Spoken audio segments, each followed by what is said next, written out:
तर मित्रांनो, आज मी तुम्हाला ऑक्झिलरी वर्ब बद्दल शिकवणार. तर त्यामधला एक ऑक्झिलरी वर्ब आहे कॅन. लास्ट टाइम मी तुम्हाला सांगितलं होतं की मी तुम्हाला 1 बाय 1 जे काही जेवढी पण ऑक्झिलरी वर्ब असेल त्या प्रत्येक ऑक्झिलरी वर्ब बद्दल तुम्हाला शिकवणार. फक्त हा जो ऑक्झिलरी वर्ब नाही, मी इंग्लिशचे जे प्रत्येक जे टॉपिक्स आहे त्या सर्व टॉपिकबद्दल चांगल्या प्रकारे एक्सप्लेन करून देणार. म्हणजे जे इंग्लिशचे बद्दल जे काही तुमचं डाऊट असेल ते सर्व डाऊट मी क्लिअर करून देणार. तर you don't worry about it. तर मित्रांनो, आज मी तुम्हाला कॅन या ऑक्झिलरी वर्ब बद्दल शिकवणार आहे. तर कॅन म्हणजे काय? कॅनचं मिनिंग लास्ट टाइम मी तुम्हाला सांगितलं होतं, शकते, शकतो किंवा शकतोस. ओके, या प्रकारचं कॅनचं मिनिंग आहे. तर कॅन या ऑक्झिलरी कुठे केल्या जातो? जसं कुणाला आपल्याला परमिशन द्यायची असेल किंवा कोणापासून आपल्याला परमिशन घ्यायची आहे, म्हणजे एखादी क्रिया व्यक्त करण्यासाठी, परमिशन बद्दल एखादी क्रिया व्यक्त करण्यासाठी कॅन या ऑक्झिलरी वर्बचा काय उपयोग केला जातो, यूज केला जातो. तर म्हणून तुम्ही समजून घ्या की कॅन बद्दल. So how to make a sentences about the can. Okay, तर कॅन बद्दल सेंटेन्स कशा प्रकारे बनवतात आणि कशा प्रकारे ते बोलतात, तर या ठिकाणी मी एक्सप्लेन करून देते ते सेंटेन्स. ओके, तर बघा मित्रांनो, सो यू कॅन गो, तो पहिला जो सेंटेन्स आहे यू कॅन गो म्हणजे तू जाऊ शकतोस. यू कॅन गो, तू जाऊ शकतोस. तर या ठिकाणी बघा कॅनचा उपयोग केलेला आहे आणि त्यासोबतच गो काय एक वर्ब आहे. म्हणजे लास्ट टाइम मी तुम्हाला सांगितलं होतं की कॅनबद्दल जर सेंटेन्स तुम्हाला बनवायचे असेल किंवा बोलायचे असेल तर त्यासोबत तुम्हाला क्रियापदाचे पहिले रूप घ्यावं लागेल, first form of the verb. तर या ठिकाणी क्रियापदाचे पहिले रूप घेतले आहे, हो की नाही? तर मला वाटते चांगल्या प्रकारे तुम्ही शिकाल. बघा नेक्स्टवाला जो सेंटेन्स आहे यू कॅन कम, जो दुसरावाला जो सेंटेन्स मी तुम्हाला बनवून दिलेला आहे या ठिकाणी, तर याकडे लक्ष द्या. यू कॅन कम, तू येऊ शकतोस. यू कॅन कम, तू येऊ शकतोस, ओके नाही? आणि नेक्स्टवाला जो you can sit here, last time पण मी तुम्हाला एक्सप्लेन करून दिला होता. तर यू कॅन सीट हिअर, तू इथे बसू शकतोस. तू इथे बसू शकतोस.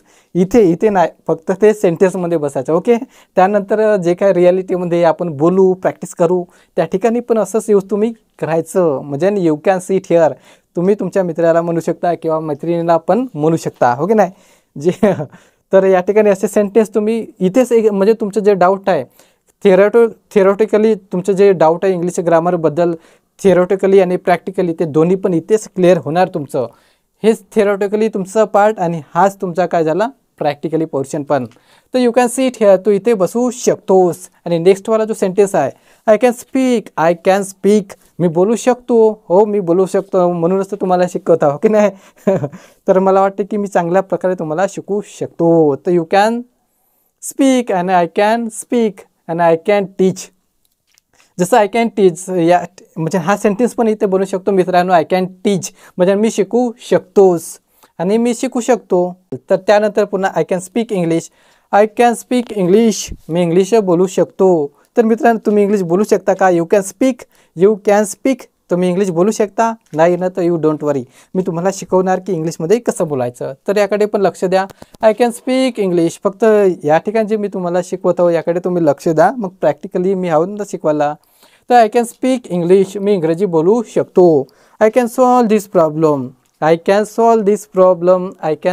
प्रॉब्लेम म्हणजे मी हे गणित सोडवू शकतो किंवा मी हा प्रॉब्लेम सोडवू शकतो. तर प्रॉब्लेम दिलेला आहे, तर प्रॉब्लेम हे मॅथमॅटिकल झालं, हो की नाही? तर प्रॉब्लेमला आपण समस्या पण म्हणू शकतो.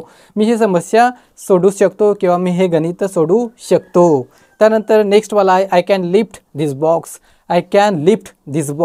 तर लिफ्ट म्हणजे काय? लिफ्ट म्हणजे उचलणे. म्हणजे मी ही पेटी उचलू शकतो, म्हणजे मी हे पेटी उचलू शकतो. ओके, तर लिफ्ट म्हणजे उचलणे आणि बॉक्स म्हणजे पेटी, म्हणजे मी ही पेटी उचलू शकतो. तर मित्रांनो, मला वाटते की तुम्हाला हे जे सेंटेन्स दिलेलं आहे 1 to 7 पर्यंत जे सेंटेन्स मी तुम्हाला दिलेलं आहे, एक्सप्लेन करून दिलेलं आहे, तर हे तुम्हाला चांगल्या प्रकारे एक्सप्लेन झालं असेल, म्हणजे अंडरस्टूड झालं असेल. मी तर चांगल्या प्रकारे तुम्हाला एक्सप्लेन करून दिलेलं आहे, तर तुम्हाला पण चांगल्या प्रकारे हे सेंटेन्स म्हणजे कॅन या ऑक्झिलरी वर्बबद्दल तुम्हाला चांगल्या प्रकारे समजलं असेल. तर मित्रांनो, मला वाटते की माझी जी मेहनत आहे तुम्ही वाया घालवणार नाही. तर म्हणून तुम्ही माझ्या या यूट्यूब चॅनलला सबस्क्राईब करा, लाईक करा आणि शेअर करा. तर